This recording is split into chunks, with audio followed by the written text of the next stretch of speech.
Okay, let's just dive right in.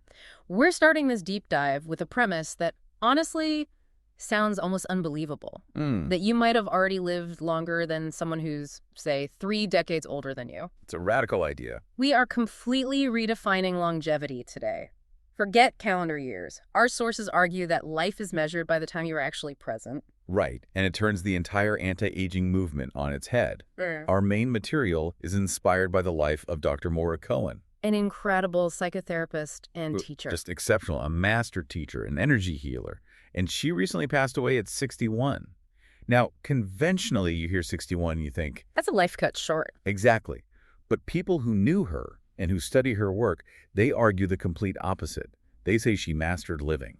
So I guess our mission today is to unpack this idea that presence is the real longevity. And the practical steps to actually achieve it, to live that deep, maximized life she did. Precisely. And the core thesis here, the part that really makes you stop and think, is this comparison. That a person like Mara, who was fully present until 61, has lived, demonstrably longer than someone who makes it to 90, but spent 60 of those years just checked out. Distracted, worrying, ruminating. Which means they were really only alive for, 30 years? And I feel like that number is probably generous for a lot of us. Oh, it is. The sources are, they're mercilessly clear on this.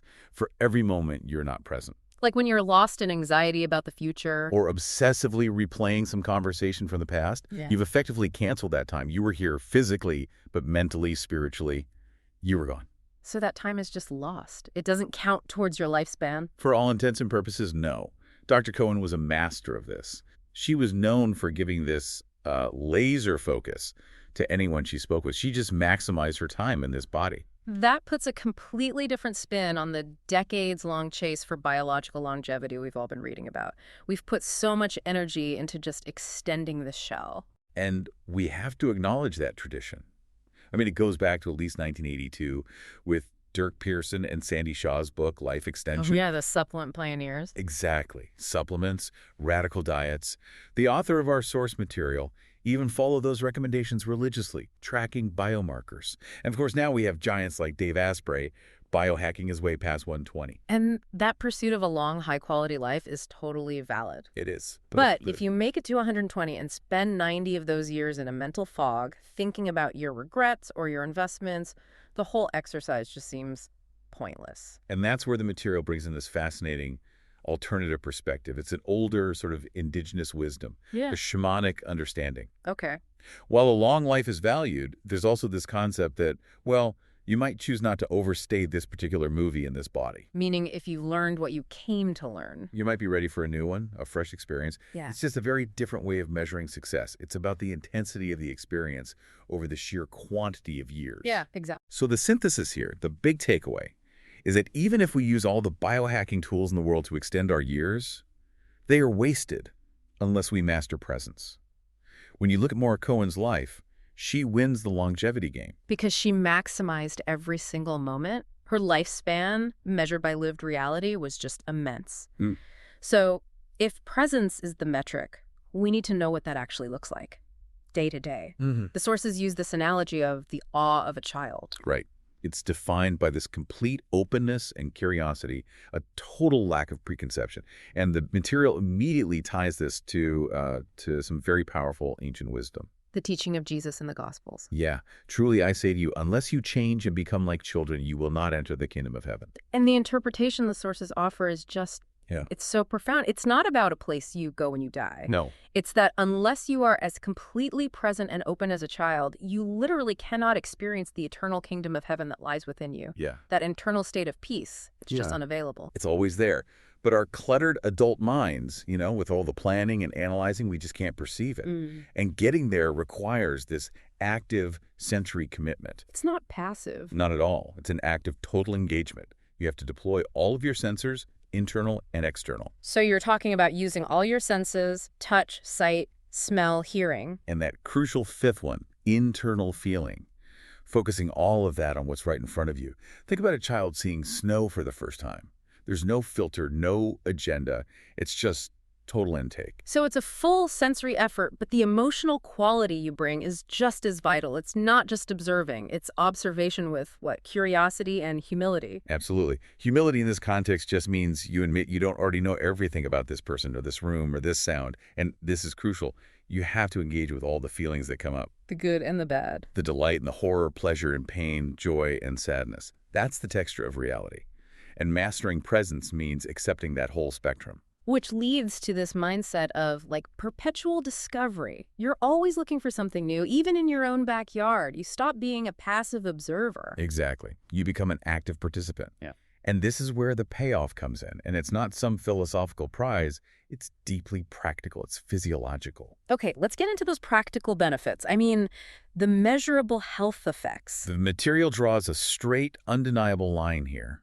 When you're dwelling on the past or worrying about the future, your stress hormones, especially cortisol, they just skyrocket. And stress, the sources argue, is maybe the #1 cause of disease and a shorter life. It is, because your body is in a constant state of alert. It suppresses all the functions needed for maintenance and repair. So presence is like a physiological circuit breaker.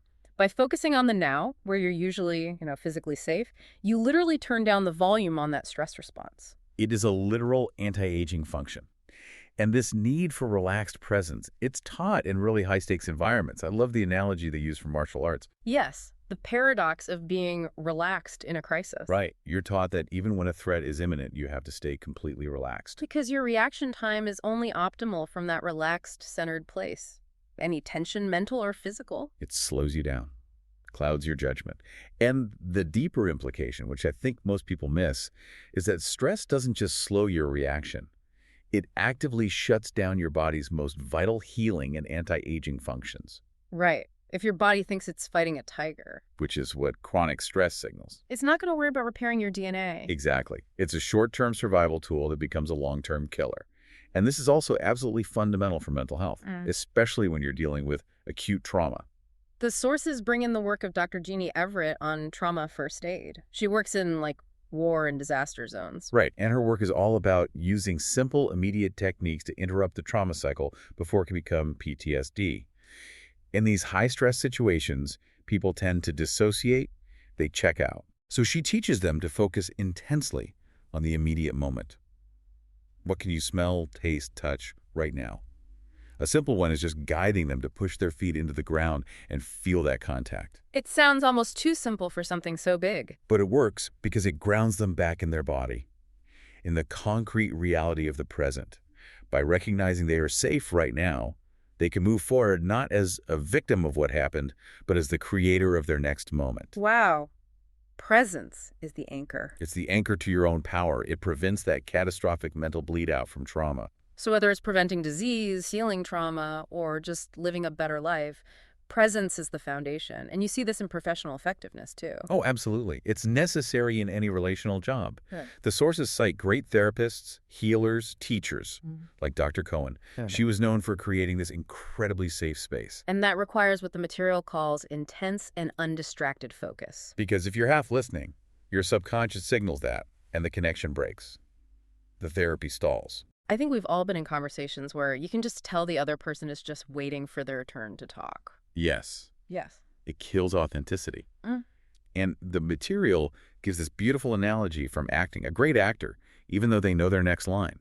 They still listen, really listen, to the other actor's line. They listen with presence. Because if they don't truly hear the words spoken to them now, their response will sound canned.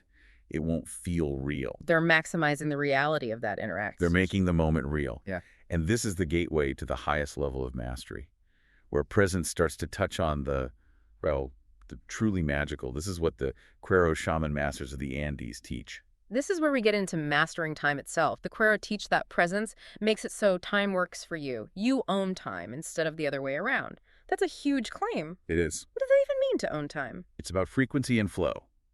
When you're fully present, you're not controlled by the ticking clock. You're operating from a relaxed, neutral place.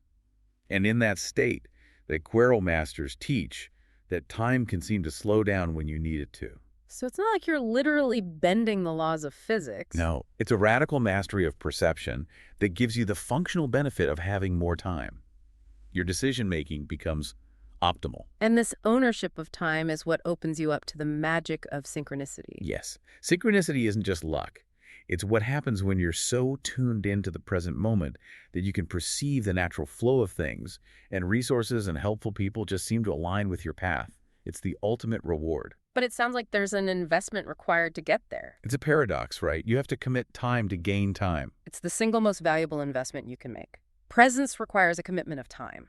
You have to take the time to really look, to really listen, to let things sink in before you plan your response. So 5 minutes truly present with your child it's yours. An hour distracted while you're with them checking your phone. That hour is just gone. It vanishes.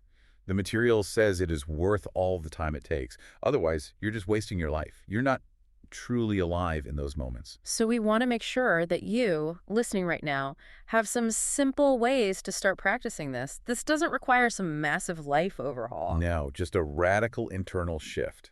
Small, consistent actions. Okay, so first step, reduce multitasking. This is foundational. The simplest example is just put your phone away when you're with someone. Give them your full, undivided attention. That's a gift of time to them and to yourself.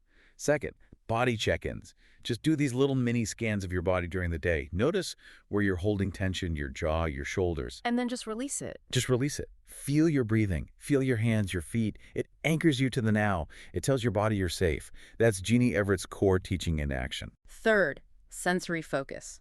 Stop eating mindlessly. Just for 3 bites, fully taste your food, the spices, the texture.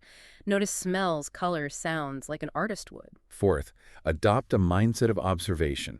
Just become an expert observer, a thoughtful communicator.